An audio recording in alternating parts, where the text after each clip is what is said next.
So, yeah, so we are on, and now, so here we present to you Miss Mandeep Sangha, an IRS officer from Delhi, Joint Commissioner, and one of the most respected IRS officers in the country. She has a lot of credits to her.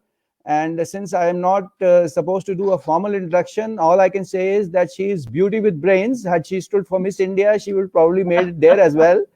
And so I would like that the formal introduction be done by Apurva. Yeah, Apurva, over to you. And Yes, I will be going off screen now because there can only be 5 people on this screen, only 5. So I have to go off screen and I'll come back later. Yeah. right, So over ma'am. to Apurva. Yeah. Thank you so much, sir. A very good morning, everybody. I welcome all of you to this webinar organized by Holy Angel School in association with Trinity. I am pretty sure that all the students present here. अभी जाने वाला हूँ.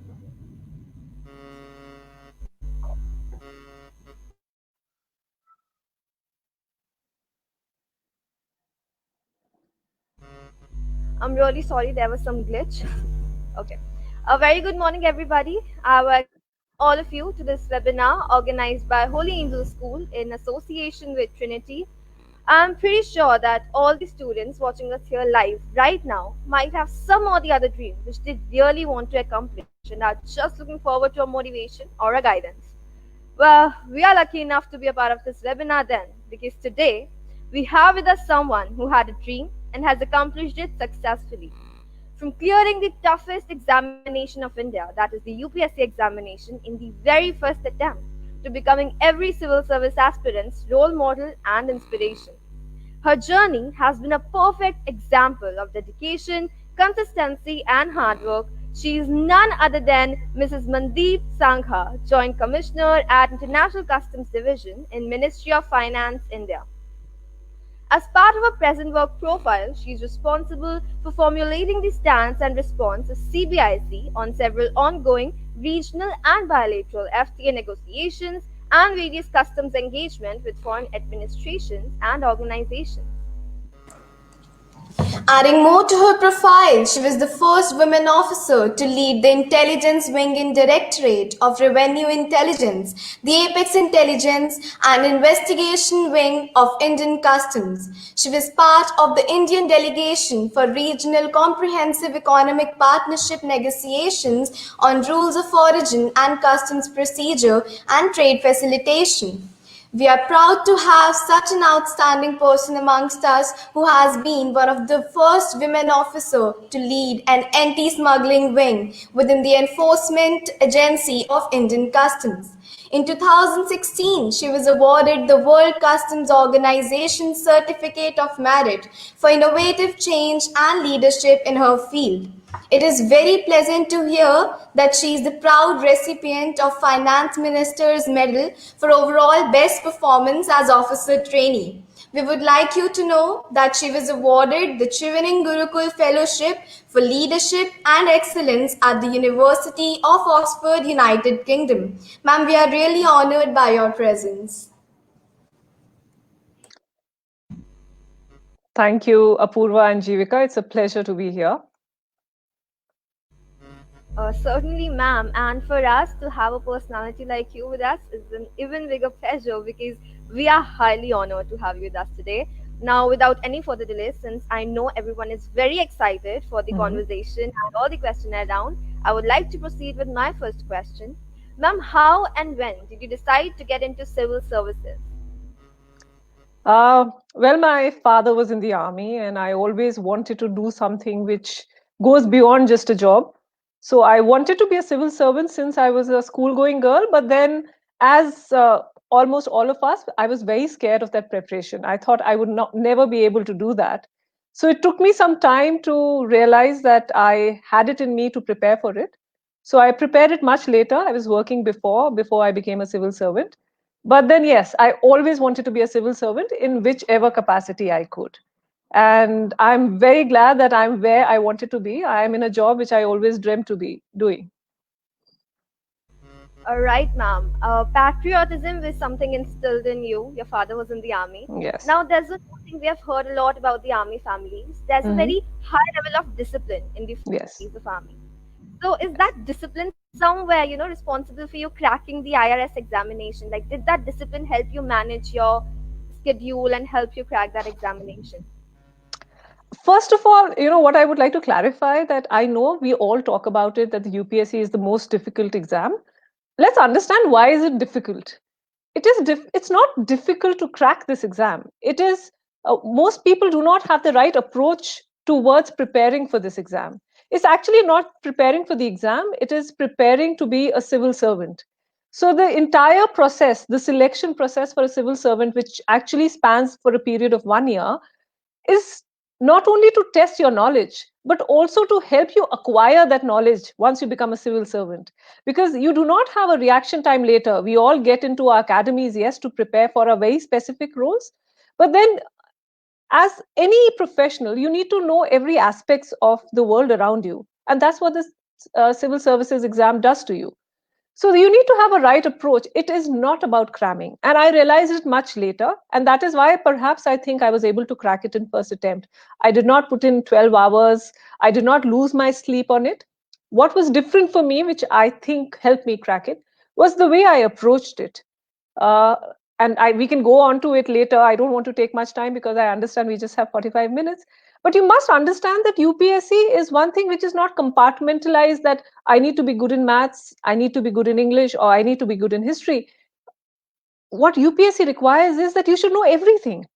And that, for some people, they find it challenging. But I'm very glad that the education today has changed a lot. The way all of you approach education is in a very comprehensive manner. It's not compartmentalized into subjects anymore.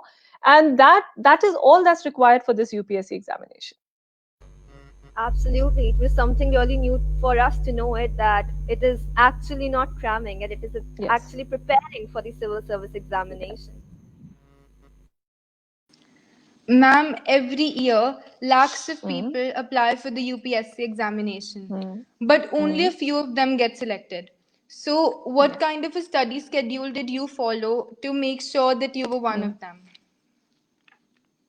Well, I was already working. In fact, I was in field of education before I came into UPSC.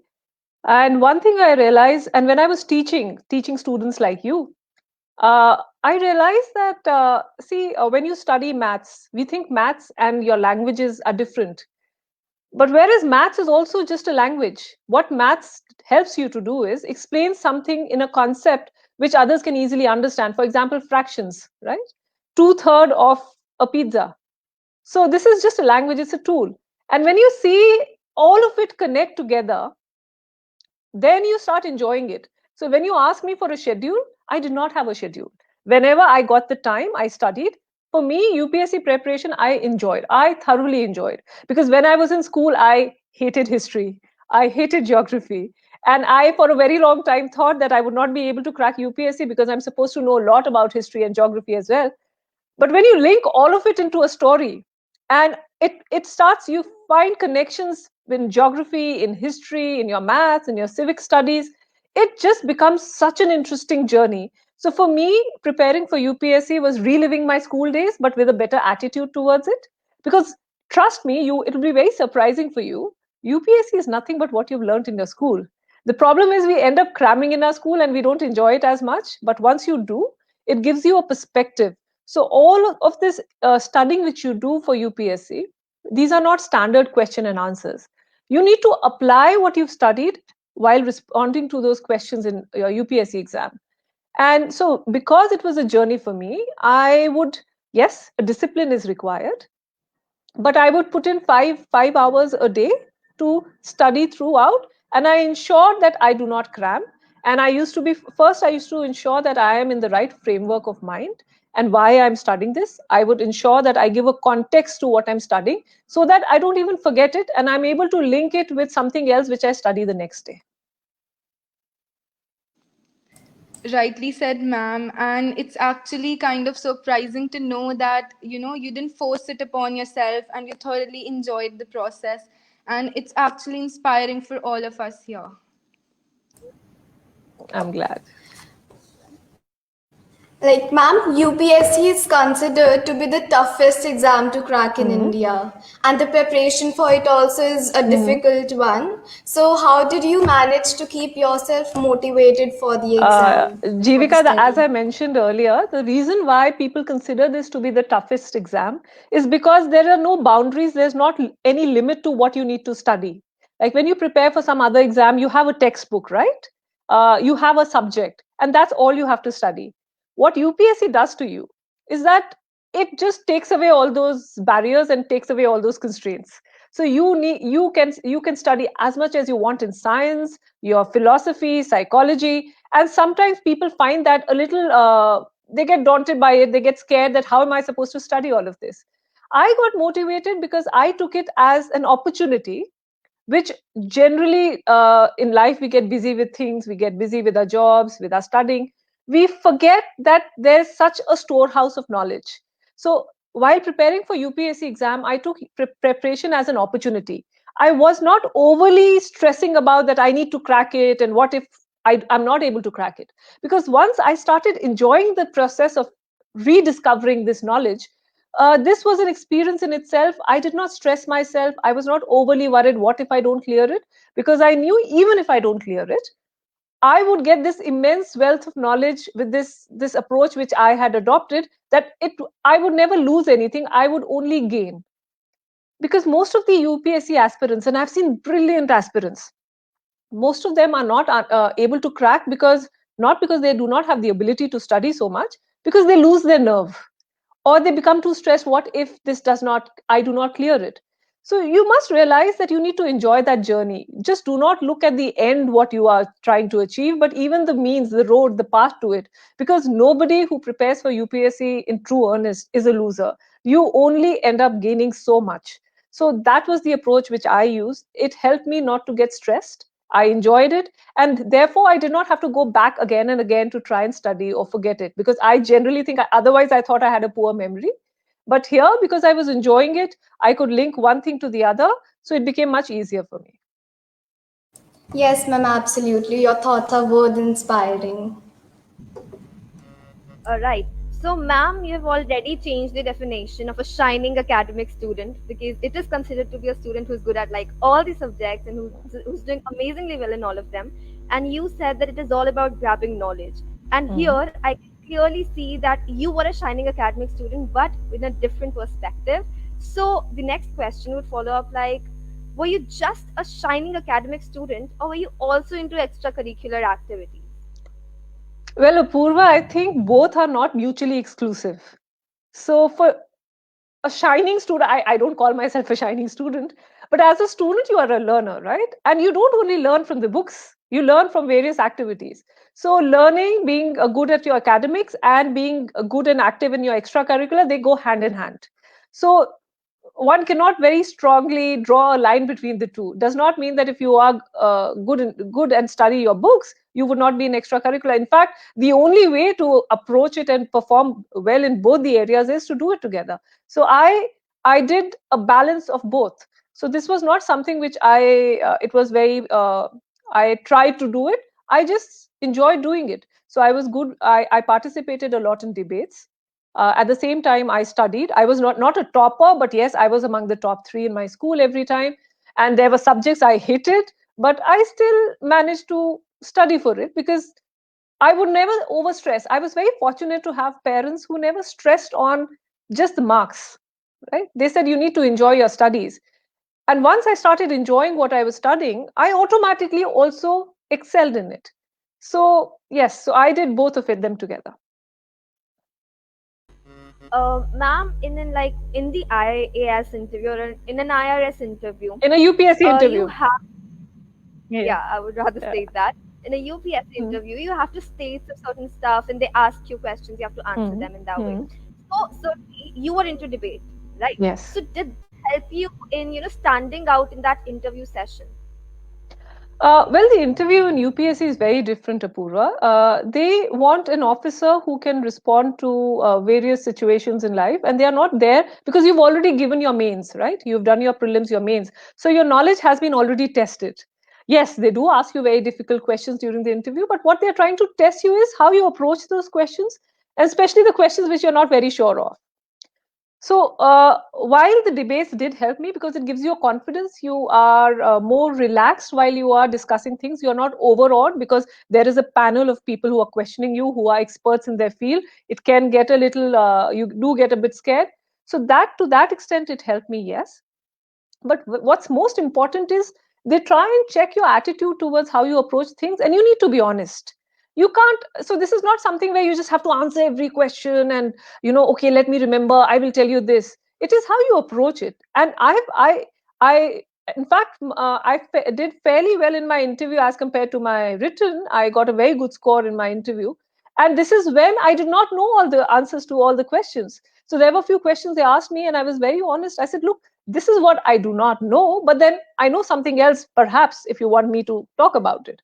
So I think that's what helped me go through those interview process. So it's more of a psychological test which they are doing while asking you questions. Ma'am, being from an army background, you traveled to different places, you studied in different schools, and you met different people. So, Yes. what impact did it have on you? Well, I think that's what's defined me, and that's who I am, because I do not consider myself to be in just one city. I learn to make new friends every 3 years. And you learn to, again, approach life and approach things around you, because everything is new. You live in a new city, new house, new people. So you accommodate around things very easily, and that also, and as I think that's the theme of what I've been saying again and again, you try and link things to each other, and that also is the approach which I've always had towards studies as well. So I do not compartmentalize things. I do not. So it's easy for me to approach new situation, be it in studies or any other situation in life, because I learn to deal with new things almost every 3 years. Yes, ma'am. Definitely, your father being in the army had its advantages on your life as well. Yes. If you were not into civil services, what would have you been today? Simple. I would have been a teacher. I love the field of education, and I perhaps even after this would be a teacher. Oh, nice to know. Okay. So the preparation of UPSC, as like all of us earlier also mentioned, is considered to be like really tiring. Even though you have changed our perspective now, but still UPSC's preparation is considered to be tiring, that you have to sit for hours and study. So at that point of time, you need at least one stress buster which you can use, and you can just be fine in that breaks or something, just to motivate yourself. So what is that one stress buster which you still use, and which you also use at the time when you were preparing for UPSC, that actually helps you get out of that tiring zone and just helps you in the recreational process? Yes, I'll be honest that while I say that it is not the toughest exam, or the reason why it's not the toughest exam, but yes, it requires discipline, it requires consistency, and that too not just a period of a month or so. So you're preparing for this entire thing for at least a year, and then you are through this exam. So the entire, right from your preliminary exam to your mains and the interview, the entire process is 1 year. So it's very easy to sometimes self-doubt, to get a little demotivated, especially when you see everybody else having a normal life. They're watching their movies. I used to watch movies, but not that many during that time. So, and you are here trying to discipline yourself and have a particular schedule on how you want to study, and there are a lot of books. See, what is the most biggest challenge here in UPSC examination is when you see others preparing. And since there's no limit to what you can study or how many books you can study, you would meet somebody or the other who'd say, oh, on this subject, I've read 10 books and you've just read one. So then you get demotivated because you feel perhaps your preparation isn't enough. So what I used to do to motivate myself during those times of self-doubt was I would always for some time listen to some good music and then go for a walk. Because it's very important, because such continued long hours of sitting and studying, you need to be physically active. It helps your brain, it recharges you. So I used to go for a walk, and I was very fortunate that while I was preparing for UPSC, I was in Chandigarh. So I used to go to the lake, and early morning I used to go for a walk there and then listen to some good music. So these two things were my source of motivation during this entire process of preparation. Right, music is definitely one of the best therapies that you can have. So, what was your favorite genre of music? Like, what sort of music did you like listening to? My choice is very eclectic. So I can listen to some very heavy metal, and at the same time, I love my country music. So it all depends upon the mood. And these days, you guys are spoilt with choices with online platform for music. We did not. So during my time, I still had those cassettes and then those CDs, which one needed to buy and listen to. And now it's you can just actually toggle through and find what you like the best. But yes, my old-time favorites have been Billy Joel. I love my country music. There's Don Williams there. I also like Metallica. So it depends upon the mood. Right. Ma'am, it is often considered that civil service aspirants have to compromise a little on their social life. So, was your case the same, or were you active in your social life as well? You mean while preparing or during when you become a civil servant? While preparing? See, depends what you call a social life. Our social life was very different from your generation of social life. I understand that you guys have a get together very often. See, it's not only the preparation for UPSC exam, but for any other exam, you need a little discipline, right? So I would go and meet up my friends, sit with them and have a cup of coffee. But yes, I would not do it every day or not do it every other day. But you need to interact with your friends, but you need to also be mindful that you need to be surrounded by people who motivate you rather than demotivate you. So I was very fortunate that the very few friends I had, I had not informed many that I was preparing for UPSC, but then they understood that the kind of discipline I require, so they would not make me feel guilty that I'm not available for every hangout or every get together which they had. And whenever I would get time and I needed to interact with my friends, they would just be there and motivate me to carry on. Yes, ma'am. Obviously, if you're preparing for UPSC, you have to sacrifice a little bit, but then it's true that you can interact with them sometimes. Yes, you should be interacting. You cannot just stop your life. So that's another thing which I would like. I mean, whoever is planning to prepare for UPSC or for any other difficult exam, uh, you need to approach it in a very healthy manner. It does not stop your life. You, it is just a matter of balance, that you balance out everything, which actually is something which you should do your entire life. Why only while preparing for UPSC? You must study. And if you're not studying, you would always have some other work, right? You do study to become a professional. So even your profession requires discipline. Right now, I work much more than when I was doing for UPSC preparation. Right now, my requirement of balance is even much more. So that is an art which you learn while preparing UPSC and which you continue to use even much later. Ma'am, every field of work has had a transition due to COVID 19. Right now, instead you being with us, we are having this interaction Yes. virtually. So, what were the measures taken up by your department to make sure that all the duties are being carried out Right. smoothly? For that, let me just give you a small a brief on where I am. So you mentioned Apurva CBIC, and I'm sure you would not know what CBIC is. CBIC is Central Board of Indirect Taxes and Customs. So I'm in Indian Revenue Service. So there are two wings: the direct taxes, your income tax, and then there are indirect taxes. Indirect taxes is the department which I am in, that is CBIC, where we look after the collection of GST. Earlier, it used to be service tax. Then your customs. And there is also a bit on narcotics where we give them license to grow opium. So I am right now at present in International Customs Division and in Indian Customs. So you can understand that while there was a lockdown, your import still of necessary items had to happen at the ports, right? That required the entire logistics, that required submission of documents. So ideally, if you ever have visited a Indian port or a custom house, there would be such a rush of people there, the importers, their custom brokers who are there to clear goods. And now all of it could not be possible.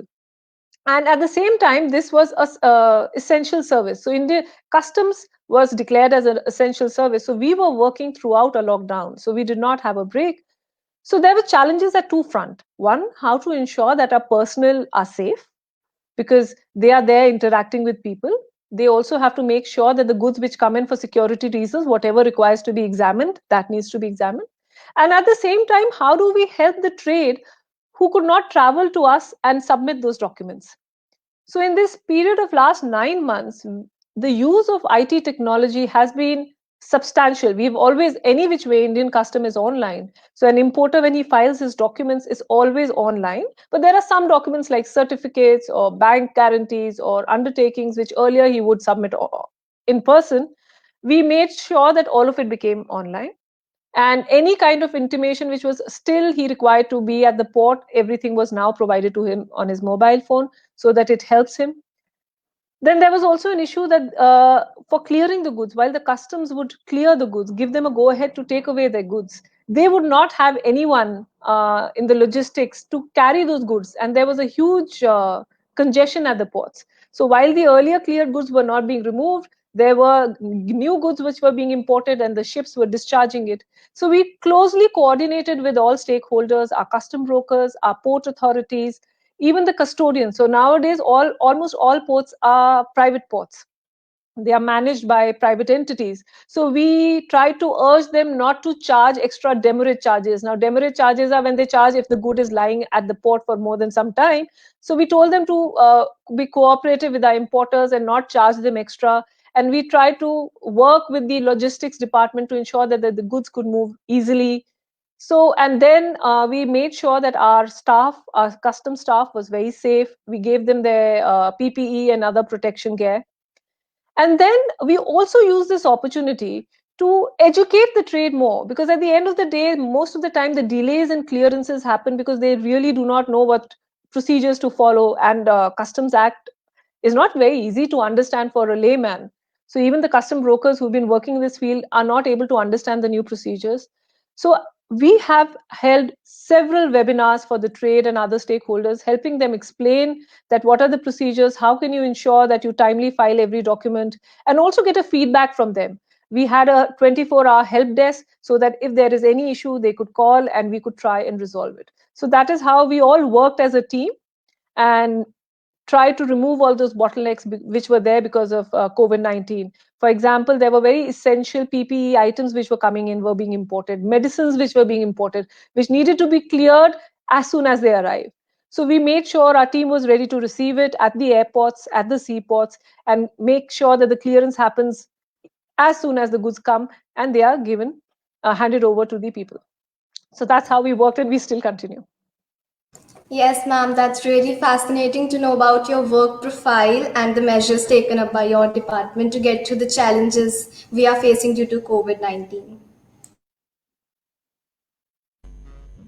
It is indeed very hardworking of all of you to have done that, because to us it seems like something really new, and oh my god, this all happens, because what we have heard about some certain things we don't really know about that much.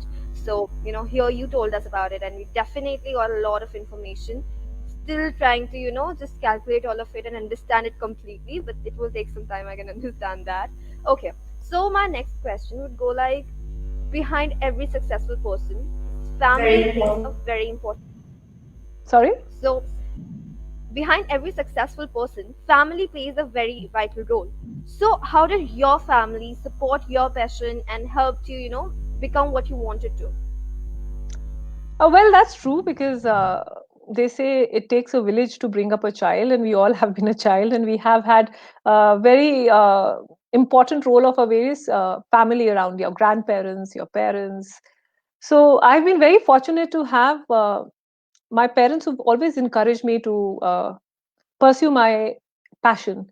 And it did not necessarily had to be just studying, right?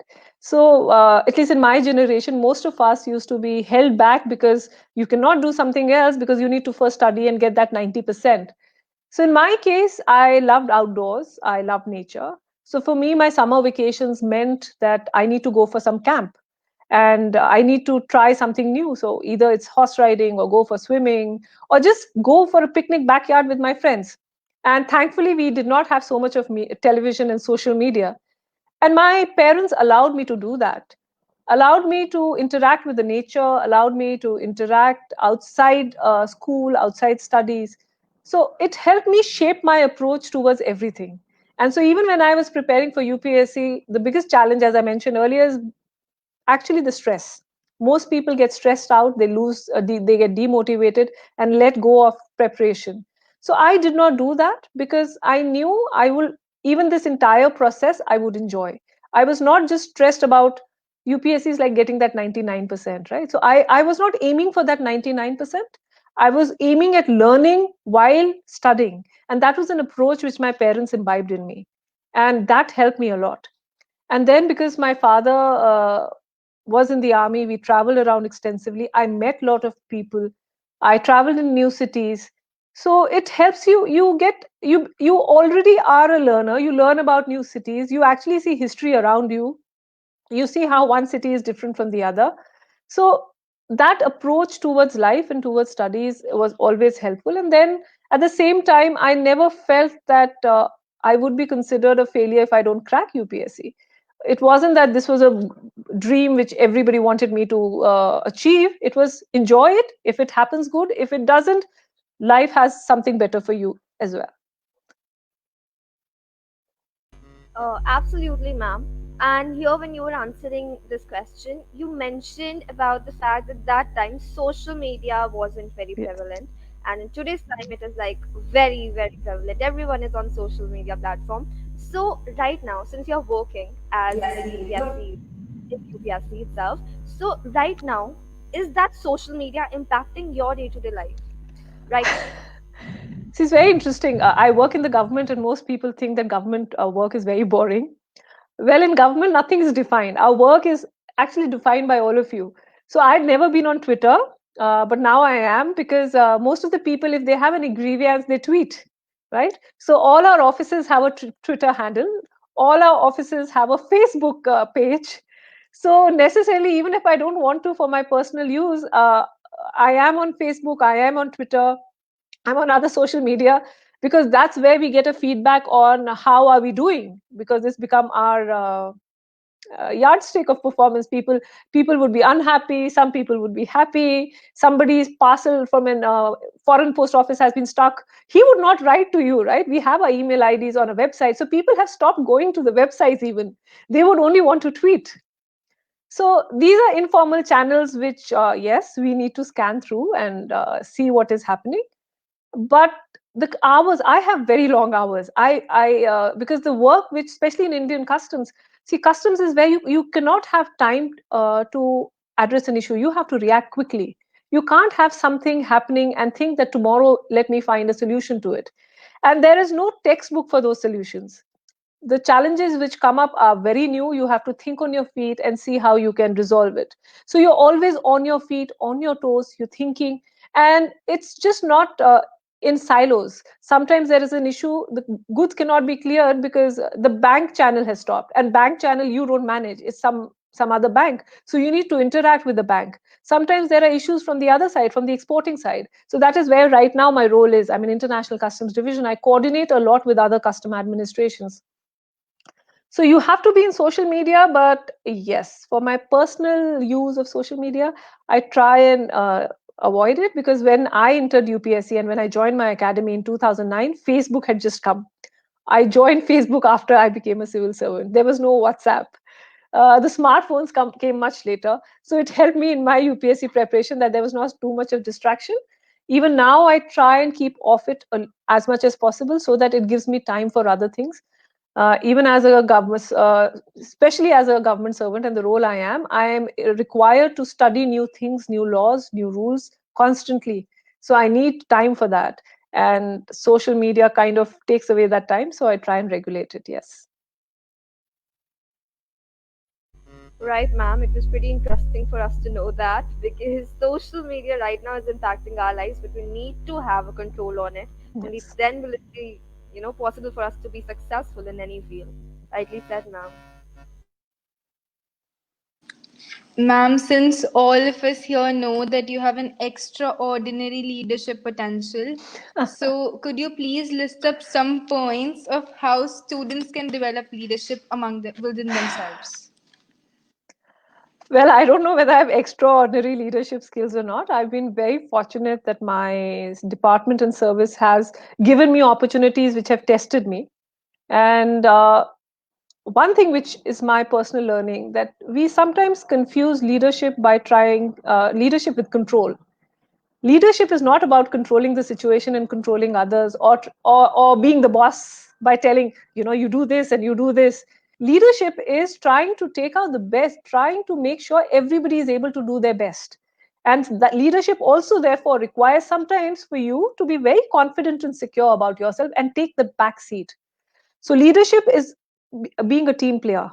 It is not just leading. So the word may mean that we are leading. You have to lead by example. So even among as students, when you are a monitor of the class, it's very tempting. I've been a monitor, I was a house captain. It's so tempting to tell everybody what to do.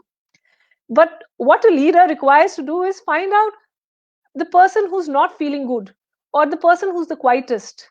How can you as a leader, in your own ways, help that person? And make sure that you represent everybody. So when you go to your principal or you go to your teacher with any issue, it should not be what is your issue. You should be representing others, that there is somebody who has an issue and I need to help resolve it, because you have access to your principal as being the head of the school or being the house captain. So there is a lot of responsibility with it. And therefore, you need to be perceptive. You need to always be perceptive of how others are. How can you help them and work with them? And that also sometimes means giving them the credit and giving them that podium to perform and shine.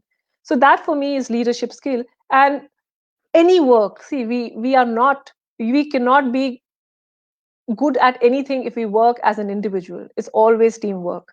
And in my job, I have been very fortunate to get such a fabulous set of team workers, and I've learned a lot from them. So right from a sepoy in my office to inspector, superintendent, and my seniors, it's a teamwork. So you all have to work together. And when you do that, that is when magic happens, and that is when you achieve the best. So being a leader means acknowledging and knowing that you cannot do anything alone, and you need that team around you. So building that team and building up that team is what is a quality of a good leader. Rightly said, ma'am. And even right now, you're leading by example for all of us who actually, all the people who are watching this. And even I myself want to, be a civil servant actually. So it's kind of like very inspiring. I'm glad, and best of luck with that. Thank you, ma'am. Ma'am, there are several students watching this webinar itself who aspire to become a civil servant. So what is your advice to those young civil service aspirants? See, first of all, you should know why you want to become a civil servant. Most of the people, why they want to become a civil servant is because of the trappings which they see, or a gadi and a red light and that sense of power where people would be standing and saluting you. Look, what are you? You are a civil servant. So that means you are there to serve the people. And if that is your drive, then please do become a civil servant, because you're going to enjoy it to the fullest. But it should not be to become this big person or a big man or a big woman, because that's not why you're there for. You have to make sure that all the services the government provides to the general public, which also includes us, get delivered. So you have to ensure that those services get delivered to the people in the best way possible. And you are part of your nation building. And that should be your drive. And then there's nothing stopping you.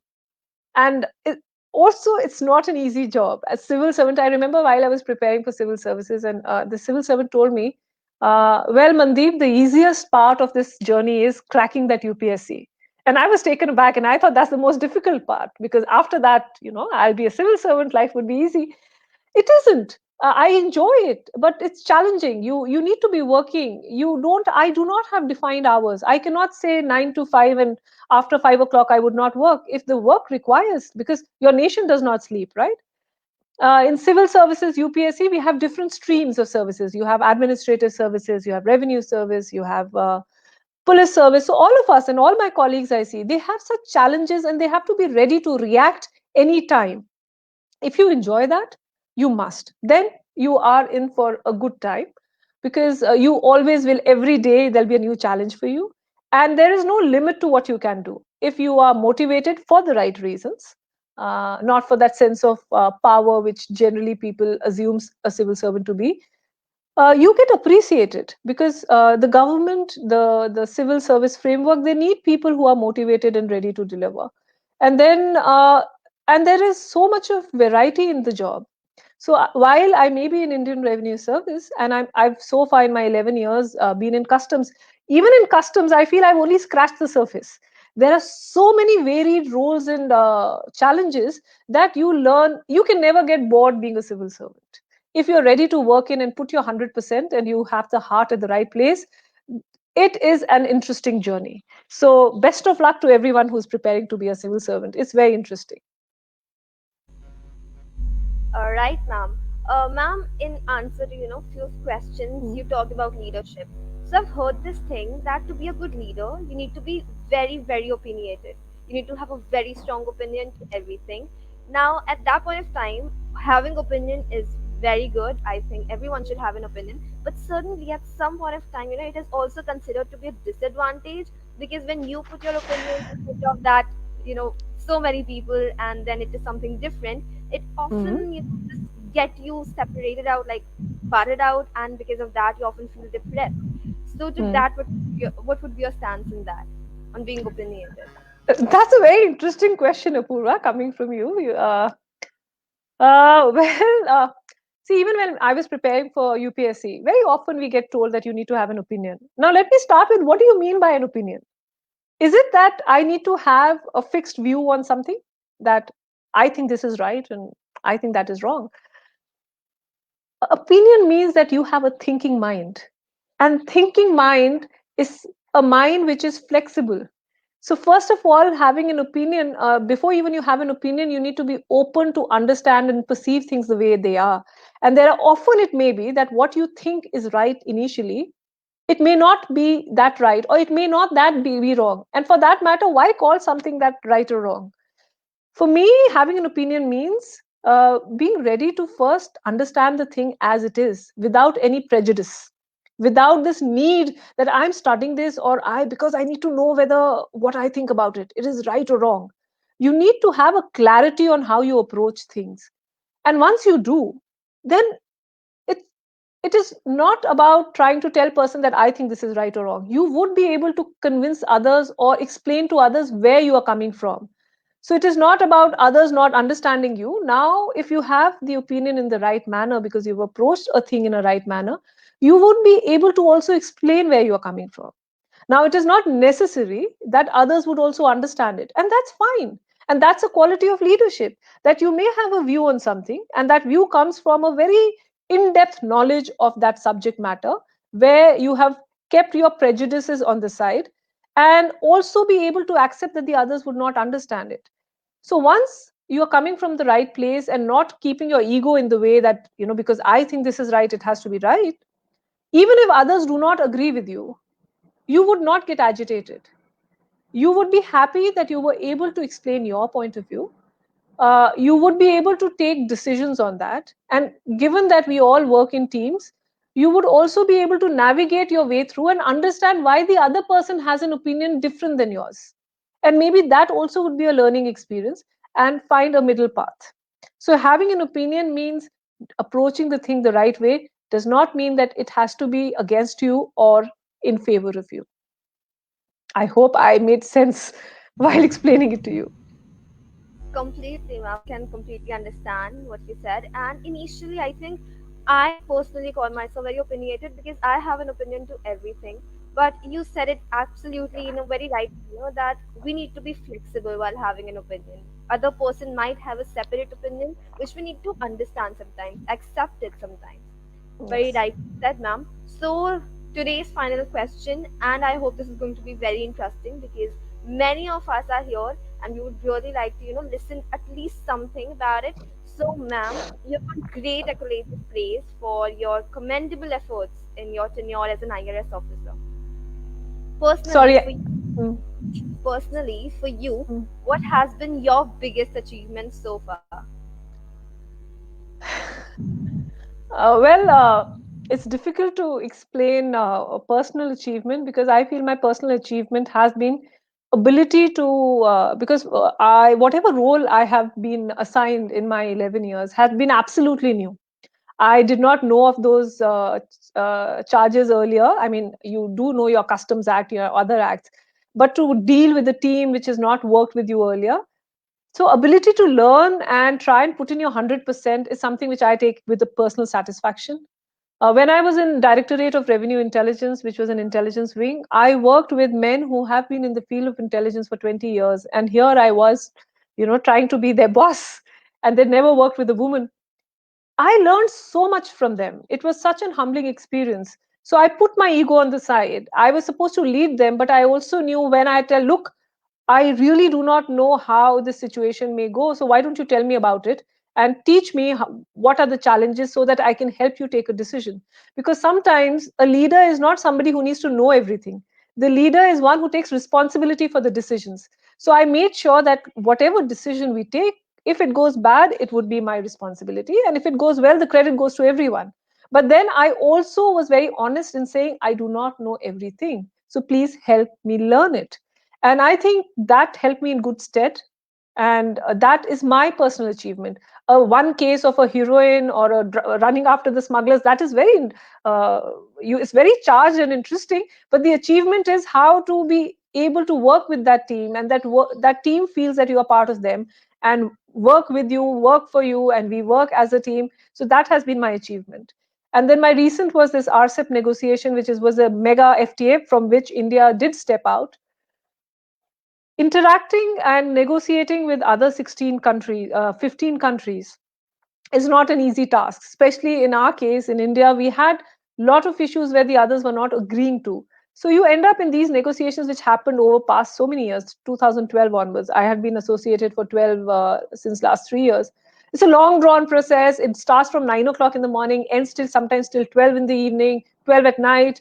So people are become grumpy. The other negotiators try and bully you a little bit, because especially when India is the only one who has, is not agreeing to some points, and it's tiring. You don't get a Saturday, Sunday off. So in RCEP negotiation would go for 10 days through even a Saturday, Sunday.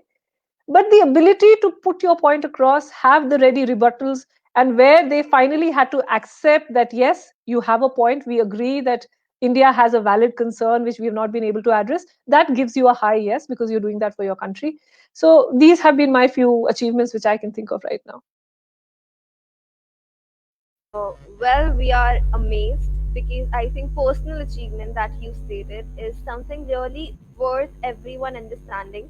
That you need to understand some certain facts, and it's not always about an award or something. It's always about learning something new, and you actually told us that. Now with you, the conversation actually we had really less time to continue forward, but we had so many more things to ask, to talk about, and everything, and it was really pleasure talking to you. So right now we will have to just end this conversation. So it was amazing talking to you, ma'am, and definitely the session was very enlightening. All the students listening to us right now at live, and three of us have definitely taken at least something from your journey and from how you have prepared yourself to become what you have become right now. So now I would request Arushi to present a formal vote of thanks. Thank you, Purva. Well, first of all, I would like to say that today's session was extremely enlightening, and now we're all acquainted with the knowledge of what it is like to be a civil servant and serve one's motherland. The entire interaction has given us a clear insight into the hard work and the perseverance that goes behind a very successful personality. All of the answers given by you, ma'am, have instilled in us a very intense passion towards our goal and self belief in our abilities. I would like to thank our worthy director, Sebi sir, and our honorable principal, Philip sir, for organizing this webinar for all of us. So we got a chance to interact with such an eminent personality. And obviously, words fall short to thank our guest of the day, Mrs. Mandeep Sangha, who inspired us all with her wise words. So, on behalf of Holy Angels family, I would like to thank you for being here with us today. Thank you so much, Thank you, ma'am. Arushi. Thank you, Purva and Jivika. And I'm in awe of you. I mean, all of you, look at you young students, and you're so confident. And you're so self-assured, and it's been a pleasure. The pleasure's been mine interacting with all of you and wishing you all the best. Thank you so much, ma'am. We are really looking forward to have you in our school very soon as this COVID-19 ends, and we'll have a real conversation with you. And this time we're going to, have a long conversation because time falls really short Yes. sometimes. Yes. So hopefully we'll see you really soon. It was a pleasure talking to you. Thank you so much for being with us, ma'am. Thank you. I look forward to that.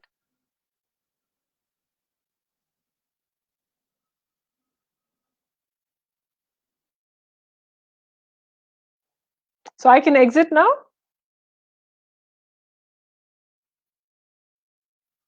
I think you can. Now I need All right. to call Yeah, see you. Uncle Sir. Bye-bye.